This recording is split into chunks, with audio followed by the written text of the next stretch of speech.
Oke, selamat datang semuanya.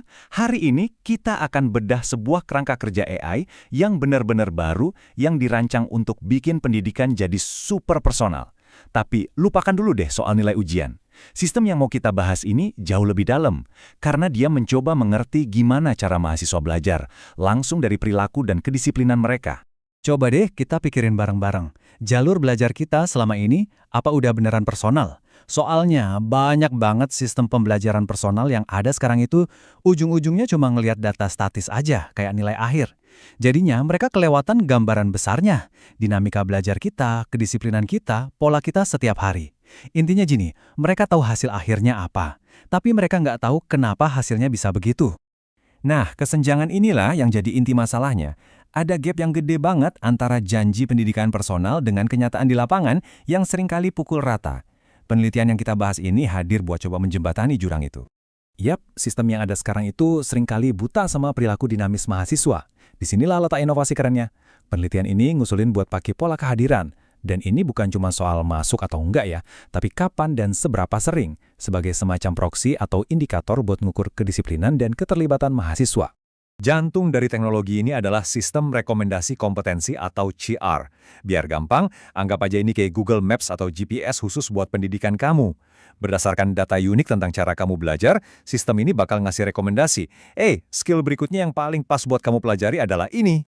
Oke, sekarang kita coba bongkar dapurnya. Gimana caranya para peneliti ini mengubah ide yang brilian tadi jadi sebuah model AI yang beneran jalan?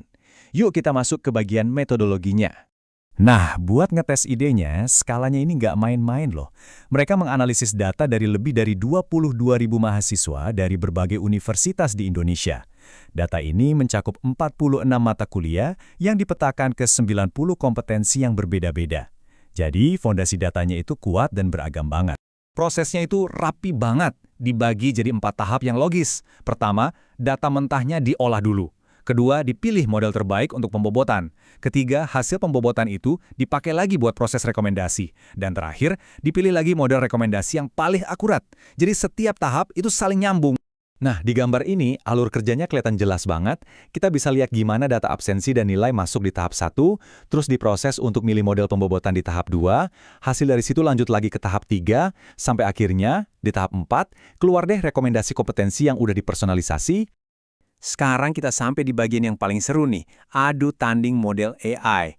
Para peneliti nggak cuma pakai satu model aja, tapi mereka ngadu beberapa model yang berbeda buat lihat mana sih yang paling jago buat ngerjain tugas ini. Tantangan pertama itu namanya pembobotan. Jadi di sini ada 4 algoritma yang diadu, gradient boosting, random forest, K-means, sama PCA. Tujuannya simpel. Mau lihat model mana yang paling akurat dalam menilai relevansi sebuah kompetensi buat mahasiswa tentunya berdasarkan data kedisiplinan dan nilai akademik mereka. Coba kita lihat datanya. Fokus ke kolom paling kanan ya, R² atau R kuadrat. Gampangnya, angka ini nunjukin seberapa jago modelnya ngejelasin data. Makin dekat ke angka 1, makin bagus. Jelas banget gradient boosting sama random forest unggul dengan skor di atas 0,96. Nah sekarang lihat K-means sama PCA. Skor R kuadrat mereka minus. Itu artinya performa mereka lebih jelek daripada kita nebak-nebak ngasal. Dan grafik ini bikin semuanya jadi super jelas. Lihat deh, gradient boosting jadi juara dengan skor R kuadrat 0,9667. Sementara itu, skor minus di K-means dan PCA nunjukin kalau performa mereka parah banget. Pemenangnya udah jelas siapa. Oke, setelah ketemu juaranya, si gradient boosting buat ngebobot, tantangan selanjutnya adalah bikin rekomendasi. Skor bobot yang udah dihasilkan tadi diumpankan lagi ke serangkaian model rekomendasi baru buat dicari tahu mana yang bisa ngasih saran kompetensi paling akurat buat mahasiswa. Dan ini dia hasilnya. Ada 4 model baru yang diadu, Gradient Boosting Machine atau GBM, Matrix Factorization, K-Nearest Neighbors, dan Neural Collaborative Filtering. Coba deh lihat tabelnya. Perbedaannya gila jauh banget. Jadi ini poin krusialnya, Gradient Boosting Machine atau GBM dapat skor R kuadrat yang hampir sempurna, 0,9997. Ini nunjukin keunggulannya yang luar biasa buat tugas ini, jauh banget ninggalin model-model yang lain. Jadi, apa sih rahasia di balik akurasi yang gila-gilaan ini? Apa yang bikin model ini jadi pinter banget? Jawabannya ternyata simple tapi elegan. Semuanya ada di satu fitur yang jadi inti penelitian ini, data kehadiran. Slide ini adalah bukti pamungkasnya. Lihat deh bedanya. Waktu data kehadiran yang mencerminkan kedisiplinan itu dipakai, akurasi modelnya 0,9667. Tinggi banget. Begitu data itu dicabut, wush, akurasinya langsung anjlok ke 0,8211. Ini bukti nyata kalau data perilaku, dalam kasus ini ya kehadiran, itu komponen yang krusial banget. Kutipan dari abstrak penelitiannya ini ngerangkum semuanya dengan sempurna.